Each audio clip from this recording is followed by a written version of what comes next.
Hello दोस्तों, NEET UG 2025 देने वाले सभी छात्रों के लिए एक बहुत ही बड़ी अपडेट सामने आ रही है। लाखों छात्र छात्राएं नीट यूजी 2025 के रिजल्ट का बेसब्री से इंतजार कर रहे हैं, लेकिन कोर्ट केस और नीट के रिजल्ट की तारीख को लेकर काफ़ी असमंजस की स्थिति बनी हुई है। तो आज हम आपको बताएंगे कि नीट का रिजल्ट कब आएगा, कोर्ट में क्या सुनवाई हुई और काउंसलिंग के प्रोसेस पर क्या असर पड़ेगा। तो इस वीडियो को अंत तक जरूर देखिए और अगर आप हमारे इस चैनल पर नए हैं तो चैनल को सब्सक्राइब कीजिए। वीडियो अगर अच्छा लगे तो लाइक कीजिए और अपने दोस्तों को शेयर भी कीजिए। तो चलिए स्टार्ट करते हैं। तो आप लोग को मालूम होगा कि नीट की परीक्षा 4 मई 2025 को हुई और इसमें इस बार 2025 में लगभग 22.7 लाख स्टूडेंट पार्टिसिपेट किए।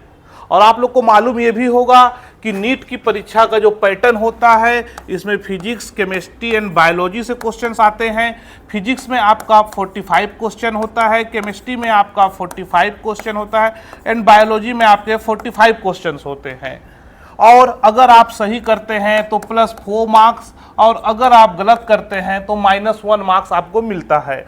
ऐसे करके टोटल 720 मार्क्स के पेपर होते हैं और 180 मिनट का ये समय इसमें दिया जाता है। ये आप लोग को मालूम होगा। और इस बार जो पेपर आया था बहुत ही टफ आया था। बताया जा रहा है कि फिजिक्स के क्वेश्चन बहुत ही टफ थे, केमिस्ट्री और बायोलॉजी भी बहुत ही लेंदी था। तो इस बार कट ऑफ भी बहुत कम जाने की उम्मीद लगाया जा रहा है। जितने भी बच्चे थे, मोस्टली लोगों से ये रिव्यू आ रहा है कि पेपर बहुत ही टफ था, तो उनके क्वेश्चन, उनके मार्क्स बहुत ही कम आ रहे हैं। लास्ट ईयर जैसे 720 आउट ऑफ 720 कई बच्चों का आया, 64 लोग का स्टार्टिंग में आया, फिर 48 लोग का हुआ। तो इस बार 710 का भी अभी तक कोई सुनने में नहीं आया है। मोस्टली 650 के आसपास ही इस बार कोई टॉपर रहेगा। तो ये टॉपर कैसे पता चलेगा? जब इसकी रिजल्ट आएगी। तो रिजल्ट आने में क्या दिक्कतें हो रही हैं, पहले उसको जानते हैं। रिजल्ट आने में प्रॉब्लम ये हो रहा है कि 4 मई को जब पेपर हुआ था तो हाई कोर्ट में एक याचिका लगाया गया है। एक जो है आपका एमपी के हाई कोर्ट में और एक जो है आपके मद्रास हाई कोर्ट में याचिका लगाया गया है। तो एमपी हाई कोर्ट में जो याचिका है उसमें ये बोला जा रहा है कि इंदौर के लगभग 11 सेंटर में आंधी तूफान आने की वजह से वहां बिजली गुल हो गई थी और वहां पे कुछ बैकअप व्यवस्था नहीं रखा गया था, जिसके वजह से वहां के बच्चों को परेशानी का सामना करना पड़ा। इस मामले में एमपी हाई कोर्ट में याचिका पे सुनवाई हुआ और एमपी हाई कोर्ट से ये ऑर्डर पास हुआ कि वहां के जो 11 सेंटर थे उसकी रिजल्ट अभी जारी नहीं की जाएगी। उसको छोड़ करके ऑल ओवर इंडिया का रिजल्ट एनटीए जारी कर सकता है। इस सुनवाई पे ये रिजल्ट सामने आया। अब बात करते हैं मद्रास की। तो मद्रास हाई कोर्ट में भी याचिका लगाया गया और वहां के चेन्नई शहर का एक आबादी एग्जाम सेंटर था, वहां पे भी कुछ छात्रों ने याचिका लगाई और उसमें भी बोला गया कि जोरदार यहां बारिश हुई, तूफान आया और पानी भर गई थी और पानी भरने की वजह से क्लासेस में कुछ बैकअप व्यवस्था नहीं होने की वजह से क्लासेस पानी से लबालब हो गया और उन बच्चों को उनके जगह से हटा करके अन्यत्र जगह पर बैठाया गया, दूसरे जगह पर बैठाया गया और जिससे बच्चों को दिक्कतें हुई, परेशानी का सामना करना पड़ा और इसके साथ साथ उनको एक्स्ट्रा टाइमिंग भी नहीं दिया गया। जब ये याचिका मद्रास हाई कोर्ट में लगी, सुनवाई हुई, तो मद्रास हाई कोर्ट ने अपने रिजल्ट में ये बोला कि अभी रिजल्ट पर रोक लगाई जाएगी, ऑल ओवर इंडिया के रिजल्ट पर रोक लगाई जाएगी। और अगली सुनवाई 2 जून, ये आपका 2 जून 2025 को होगी। मद्रास हाई कोर्ट ने एनटीए से जवाब तलब किया है कि आप हमें 2 जून तक इसका जवाब दीजिए। तो 2 जून को अगली सुनवाई होनी है और उसमें क्या रिजल्ट आता है उसके बाद आगे का होगा। अब बात करते हैं अपन अब इसके रिजल्ट की। तो लास्ट ईयर का ट्रेंड को देखते हुए ये अंदाजा लगाया जा रहा है कि लगभग 30 मई से लेकर 4 जून के बीच में नीट का प्रोविजनल आंसर की जारी किया जा सकता है। मतलब 30 मई से लेकर के 4 जून के बीच में ये आपका प्रोविजनल आंसर की आ जाएंगे,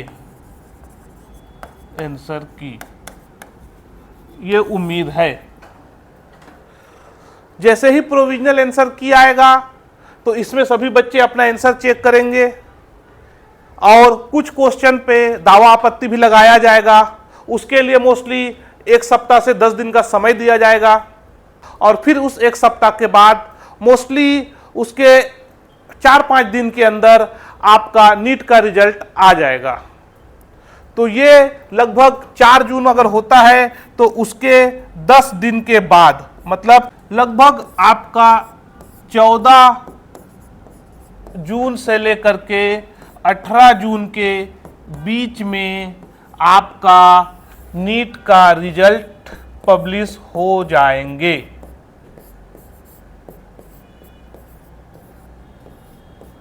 ये आपका रिजल्ट मोस्टली 14 जून से लेकर के 18 जून के बीच में आ जाएगा। तो ये एक बड़ी अपडेट है आपके लिए। ये जो है लास्ट ईयर के ट्रेंड को देख करके ये अंदाजा लगाया जा रहा है। फिलहाल 2 जून को एक मद्रास हाई कोर्ट में फाइनल याचिका की सुनवाई होगी, देन उसके बाद ही कुछ आगे का होगा। और रही बात उस 11 सेंटर की, तो उस 11 सेंटर का रिजल्ट जारी नहीं किया जाएगा। अगर अभी नीट का रिजल्ट आता भी है तो उस 11 सेंटर के जो स्टूडेंट हैं उनके रिजल्ट इस फाइनल रिजल्ट में नहीं आएगा, उनका अलग से आएगा, क्योंकि उनकी सुनवाई कंटिन्यू अभी चलनी है। अभी उनकी जो एक सुनवाई है मोस्टली 12 जून को होनी है, देन उसके बाद और आगे का डेट बढ़ता जाएगा। तो कब तक होती है उस पर हम नज़र बनाए रखेंगे और उसका भी क्या बात आता है, क्या होता है, पल पल की अपडेट हम आपको देते रहेंगे। अब जानते हैं हम लोग आगे काउंसलिंग प्रोसेस पे। तो ये रिजल्ट अगर इतना लेट आता है तो काउंसलिंग प्रोसेस पे क्या असर होगा,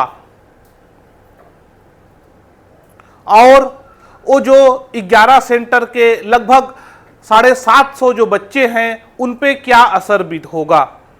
अगर रिजल्ट लेट से आती है तो काउंसलिंग भी थोड़ी लेट से स्टार्ट होंगी, देन वो प्रोसेस होने में और ज़्यादा समय लगेगा, जिससे मेडिकल कॉलेज की जो स्टडी है वो प्रभावित होगी।